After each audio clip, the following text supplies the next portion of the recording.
দর্শক, আমি এমন একটি জায়গায় দাঁড়িয়ে রয়েছি, সেই জায়গাটির নাম কিন্তু ফকিরনী বাজার বলা হয়। আসলে এই জায়গায় কেন এই বাজারটি ফকিরনী বাজার নামকরণ হয়েছে সেই বিষয়টি আপনাদেরকে জানানোর চেষ্টা করবো। আসলে এই জায়গায় এই ফকিরনী বাজারে কিন্তু 2 টাকা থেকে 5 টাকা, 10 টাকা, 15 টাকা, 20 টাকারও কিন্তু মাল কিনে আপনি নিতে পারবেন। আসলে সব জায়গায় কিন্তু দাম পারলেও এই ফকিরনী বাজারে কিন্তু একই দামে কিন্তু আপনি পেয়ে থাকবেন। আসলে এই জায়গায় যারা ব্যবসায়ী রয়েছে তারা কিন্তু জানিয়েছে বড়লোক থেকে গরিব সব ধরনের শ্রেণী পেশার মানুষরা কিন্তু এই ফকিরনী বাজারে এসে তারা কিন্তু বাজার করে নিয়ে যায়। তারা জানিয়েছে 100 টাকা হলেও কিন্তু তাদের যে ব্যাগ ভরে কিন্তু বাজারগুলো নিয়ে যেতে পারে। সেই বিষয়টি কিন্তু এই জায়গায় যারা ব্যবসায়ীরা রয়েছে তাদের সাথে কথা বলে জানার চেষ্টা করবো আসলে ফকিরনী বাজার কেন নাম দেওয়া হয়েছে এবং এই বাজারে কি কি পাওয়া যায়।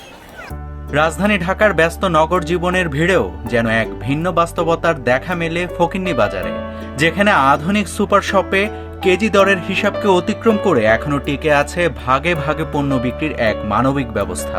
এই বাজারে মাত্র 100 টাকা নিয়েই একটি ব্যাগ ভর্তি নিত্য প্রয়োজনীয় পণ্য কেনা সম্ভব। শাকসবজি, ডাল, কাঁচামরিচ, পেঁয়াজ সবকিছুই বিক্রি হয় ছোট ছোট ভাগে, যাতে নিম্ন আয়ের মানুষও তাদের প্রয়োজন মেটাতে পারে। ফকিরনী বাজার শুধু একটি কেনাবেচার স্থান নয়, এটি ঢাকার পুরনো ঐতিহ্যের অংশ।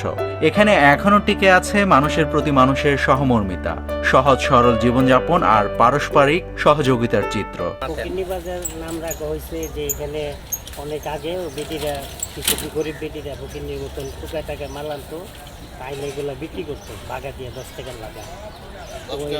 ওইখান থেকে এই বাজারটার নাম হয়েছে ফকিরনী বাজার।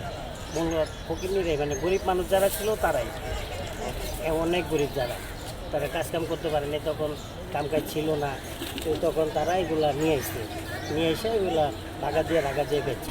এটা মনে করেন আধুনিক যুগের থেকে মনে করেন এটা যেমন আমি বাজারে আসলাম বাজার করার লাগি, আমার হাতে মনে করেন আজকে নিয়ত ছিল শুক্রবার জুম্মার দিন একটু গরু ঘুষ বা আলাপুরা খাইবো বা আমার ফ্যামিলি কাজকাম করে বাজারে আমো, আমার লগে এত বেশি টাকা নাই, 20-50 টাকা লয়েছি, দেখা যায় টাকার ভিতরে বাজার কইরেও মনে করেন টাকা আর আমার 10-20 টাকা আরও থাকে।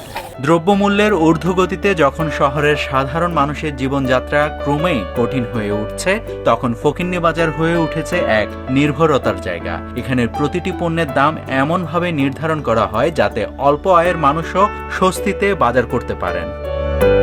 আধুনিকতার দৌড়ে যখন সবকিছুই হয়ে উঠেছে ব্যয়বহুল, তখন ফকিরনী বাজার প্রমাণ করে সামান্য উদ্যোগ আর মানবিক চিন্তায় পারে বড় পরিবর্তন আনতে। এটি শুধু বাজার নয়, বরং শহরের হাজারো নিম্ন আয়ের মানুষের জন্য এক টুকরো স্বস্তি ও আশার প্রতীক। ডেস্ক রিপোর্ট, সোনালী নিউজ।